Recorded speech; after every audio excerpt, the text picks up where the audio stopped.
Hi everyone! In today's video I'm going to show you how to turn off and on your Yamaha MusicCast 50 in two ways. Let's get started. So the first way is just to turning off with this button over there. We have to click this button once. Now our device is turned on and now our device is turned off.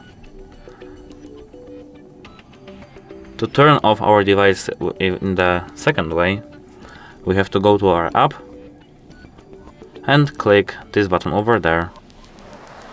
Now as you can see, system power is off, and if we want to power up our system, we have to click this button once again. That's it for today. Like and subscribe for more these types of videos. Goodbye.